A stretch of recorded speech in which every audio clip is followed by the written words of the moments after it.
తెలంగాణ రాష్ట్రంలో కాంగ్రెస్ ప్రభుత్వం ప్రవేశపెట్టిన 6 గ్యారంటీలలో భాగంగా రాష్ట్ర ముఖ్యమంత్రి రేవంత్ రెడ్డి రైతు భరోసాపై కేబినెట్లో చర్చించి నిర్ణయం తీసుకోవడం పట్ల సంతోషం వ్యక్తం చేస్తూ మహబూబ్ నగర్ రూరల్ మండలంలో జిల్లా గ్రంథాలయ సంస్థ చైర్మన్ మల్లు నరసింహారెడ్డి ఆధ్వర్యంలో బాణాసంచా కాల్చి సంబరాలు చేసుకున్నారు. గత 75 సంవత్సరాలుగా దేశంలో మరియు రాష్ట్రంలో కాంగ్రెస్ పార్టీ రైతుల పక్షాన నిలబడి రైతు రుణమాఫీతో పాటు సన్నవడ్లకు 500 రూపాయలు బోనస్, రైతు భరోసా ప్రకటించడం హర్షించదగ్గ విషయమని అంటున్న గ్రంథాలయ సంస్థ చైర్మన్ మల్లు నరసింహారెడ్డితో పాటు మా ప్రతినిధి చందు ఫేస్ టు ఫేస్. ఏర్పాటు అయిన తర్వాత రైతు భరోసా విషయంలో నిన్న క్యాబినెట్ నిర్ణయం తర్వాత స్వయాన ముఖ్యమంత్రి రేవంత్ రెడ్డి వ్యవసాయ యోగ్యమైన భూములకు రైతులకు రైతు భరోసా ఇస్తున్నామని చెప్తున్నారు. అయితే ఆ విషయాన్ని హర్షిస్తూ మండల కేంద్రంలో జిల్లా కేంద్రంలో కూడా సంబరాలు జరుపుకున్నటువంటి సంఘటన అయితే మనకు కనిపిస్తుందని చెప్పుకోవచ్చు. ప్రస్తుతం మహబూబ్నగర్ రూరల్ మండలంలో గ్రంథాలయ చైర్మన్ ఆధ్వర్యంలో ఇక్కడ సంబరాలు అయితే జరుపుతున్నారు. ప్రస్తుతం మన దగ్గర ఉన్నారు, మాట్లాడు. అసలు ఈ సంబరాలు దేని గురించి జరుపుకుంటున్నారు? ఈరోజు రేపు 26 తారీఖు నాడు రైతు ఖాతాలో రైతు భరోసా ప్లస్ రైతు కూలీలకు కూడా 12,000 రూపాయలు రేపు 26 నాడు మా రాష్ట్ర ముఖ్యమంత్రి వర్యులు, ఉప ముఖ్యమంత్రి గారు, మరి అలాగే మంత్రిమండలి నిర్ణయించి రేపు 26 నాడు రైతు ఖాతాలోకి డబ్బులు వస్తున్నందుకు రైతులకు బాసటగా, రైతులకు మద్దతుగా ఈరోజు కాంగ్రెస్ పార్టీకి వెళ్ళి ఇక్కడ పిసిసి అధ్యక్షులు మహేష్ కుమార్ గౌడ్ గారి ఆదేశానుసారం ఇక్కడ సంబరాలు జరుపుకోవడం జరుగుతుంది. అయితే మొదట్లో మీరు మేనిఫెస్టో విధంగా కేవలం ఏఐసిసి నేత రాహుల్ గాంధీ ప్రతి ఎకరాకు కూడా 15,000 రూపాయలు ఇస్తామన్నారు. మళ్ళీ 12,000కు కుదించారు. మొదటనేమో సంక్రాంతి పండుగకే ఇస్తామన్నారు. ఇప్పుడు మళ్ళీ జనవరి 26కు దీనిపైన మొత్తం ప్రతిపక్షాలని కూడా విమర్శలు చేస్తున్నాయి. దీన్ని ఎట్లా చూస్తారు మీరు? ఆ విమర్శలు చేసేటోళ్లకు నేను సూటిగా ఒకటే మీ ద్వారా తెలుపుతున్నాను. మేము 6 గ్యారంటీలో భాగంగా చెప్పడం ప్రకారం ప్రతి ఒక్కటి ఏదైతే అందుబాటులో ఉంటుందో దాన్ని చేసుకుంటూ వస్తున్నాము. ఇది ఇంకోటి ముఖ్యంగా వాళ్ళు సర్వనాశనం చేసిపోయిన రాష్ట్రాన్ని 10 ఏళ్ళకి వెళ్ళి సర్వనాశనం చేసిపోయిన రాష్ట్రాన్ని ఇంకా 5 ఏళ్ళు ఉంది అప్పుడే అయిపోయి అని చెప్పి అనుకుంటారు. కానీ ఏదో చిన్న పొరపాటు కూడా తప్పులు చేయొచ్చు. ఏదైనా కొంచెము చెప్పిన మాట ప్రకారం ఇలా కాకుండా రేపు కావచ్చు. భగవంతుడు అటువంటి వాడు శ్రీరామచంద్రుడే వాలి సుగ్రీవులకు సాటుకొని చంపించి ఒక అవినీతిని నిర్మూలించాలంటే, కేసీఆర్ని గద్దె దింపాలంటే ఎన్నో హామీలు ఇవ్వాల్సి వచ్చింది. ఈరోజు భారమని కూడా ప్రతి ఓటర్కు తెలుసు, కార్యకర్తకు తెలుసు, ముఖ్యమంత్రికి కూడా తెలుసు. ఎంతో భారం ఈరోజు మేము చెప్పిన హామీలు.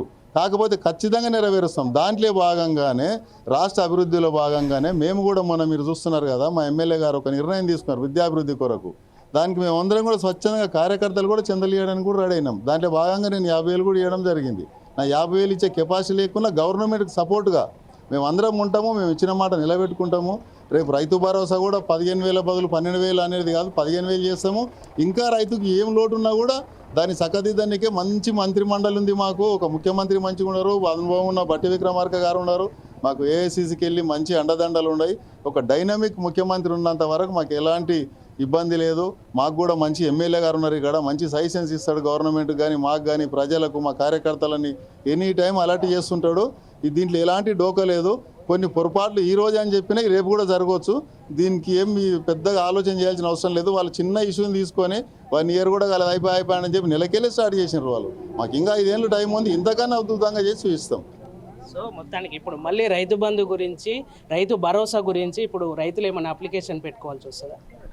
అప్లికేషన్స్ ఎందుకొరకు చెప్పిండ్రంటే లేఅవుట్లకు వస్తున్నాయి, గుట్టల పోంటి పురంబోకు ల్యాండ్స్ ఏమేమో కొన్ని అవకతవకలు జరిగినాయి, చాలా విపరీతంగా జరిగినాయి. ధరణి వచ్చిన తర్వాత అవన్నీ బయట పడతాయి అప్లికేషన్స్ అంటే. కానీ ఏదో పెద్ద ఇది ఖచ్చితమైన చర్య ఏం కాదు. ఇది రైతు భరోసా ఎవరికైతే వాళ్ళు ఇచ్చిన ఎన్ని ఎకరాలకు వేయాలనుకో అన్ని ఎకరాలకు వేస్తారు. అప్లికేషన్స్ పెట్టుకుంటే వీళ్ళది వెరిఫై చేస్తారు అన్నట్లు. అగ్రికల్చర్ వాళ్ళు కానీ, రెవెన్యూ వాళ్ళు కానీ వెరిఫై చేసి ఎవరిదైతే తప్పు ఉందో వాళ్ళని తొలగించడానికి ఇది అవకాశం. రైతు భరోసా కేవలం స్థానిక సంస్థల కోసమే ప్రకటించిండ్రు. అయితే ఈ ప్రకటన లోపల ఏది కూడా వాస్తవం లేదని బీఆర్ఎస్ అంటుంది. ఎట్లా చూస్తారు దీన్ని? వాళ్ళకి ఇంకేం పని ఉంది? వాళ్ళు కంపల్సరీ ఏదో ఒకటి చూపించాలి. వాళ్ళు ముందరుకోవాలంటే వాళ్ళకో ప్రోగ్రాం కావాలి. మేము ఏదైతే స్థానిక సంస్థల కొరకు అన్నారో ఇది మేము సంవత్సరం కింద ఇస్తాన్నది ఇంతకుముందే చెప్పిన నేను. చాలా కొన్ని అవకతవకలు ఉంటాయి గవర్నమెంట్ అన్నాక, కొన్ని ప్రాబ్లాలు అయినవి. దాన్ని సరిచేయడానికే లేట్ అయింది. కానీ ఈ స్థానిక సంస్థల ఎలక్షన్లతో ఇప్పుడే అయిపోదు. 4 ఏళ్ళ గవర్నమెంట్ ఉంటుంది, మళ్ళీ ఎలక్షన్లు వస్తాయి, మళ్ళీ మేమే గెలుస్తాము. ఎంత మంచిగా అభివృద్ధి చేస్తారో చూడమనండి వాళ్ళని. రైతులకు ఏం చెప్పబోతున్నారు? చివరిగా కాంగ్రెస్ పార్టీని నమ్ముకొని రైతులు ఎట్లయితే ఓట్లు వేసినరో ఆ రైతులకు మేము ఎన్నంటూ ఉంటాము, అండదండగా ఉంటాం. జర్రా కరెంటు పోతే అయిపోయాడు, కాంగ్రెస్ వచ్చింది కరెంటు పోయింది అని అంటారు. ఎప్పుడు కరెంటు పోయింది చెప్పు, మనం పుట్టినప్పటికి వెళ్ళి పోతుంటుంది వస్తుంటుంది. 24 గంటల కరెంట్ అన్నప్పుడు రైతులకు 24 గంటల కరెంట్ ఇస్తారు, ఎంత అవసరం అది ఇస్తారు. ఇది అంశం కాకుండా చెప్తున్నారు, ప్రతి ఒక్కటి విమర్శించడానికే చూస్తారు. కానీ ఒరిజినల్ రైతుకు, కష్టపడే రైతుకు వాళ్ళకేం తెలియదు. వాళ్ళ వాయిస్లకే లేదు, వస్తలేదు ఇవన్నీ. వాళ్ళ కష్టం చూస్తున్నారు. వాళ్ళు మొన్న ఎంత ఆనందపడుతున్నారు తెలుసా, బోనస్ పడ్డాక. బోనస్ ఎంత ఇంపార్టెంట్ కింద తీసుకుంటారు. మద్దతు ధర కాక బోనస్ వస్తే చల్లగుండని అబ్బా రేవంత్ రెడ్డి అని చెప్పి అంటున్నారు. ఇది ఇంకా రేపు వచ్చే పంట మళ్ళా పంటలు అర్థమవుతాయి రైతులకు. వాళ్ళకి ఏమైనా ఇబ్బందులు ఉంటే కూడా మేము వెన్నంటి ఉంటాము, వాళ్ళని కాపాడుకుంటాం మేము. ఓవరాల్గా ఏది ఏమైనప్పటికీ కూడా మొత్తానికి చూసినట్టయితే ఏదైనప్పటికీ కూడా రైతుల పక్షపాతిగా కాంగ్రెస్ ప్రభుత్వం ఉండబోతుంది. రైతులకు ఏది ఉన్నా కూడా, రైతులకు ఏది చేయాలన్నా కూడా కేవలం 75 సంవత్సరాలుగా ఉన్నటువంటి కాంగ్రెస్ పార్టీ చేస్తుంది. భారత రాజ్యాంగం వచ్చేసి 75 సంవత్సరాలు కావడంతో జనవరి 26వ తేదీన రైతు భరోసాను తెలంగాణ ప్రజలకైతే ఇవ్వబోతున్నామని వారు చెప్పినట్టు పరిస్థితి కనబడుతుంది. కెమెరా పర్సన్ కుమార్తో చందు, 4 Sides TV, మహబూబ్ నగర్.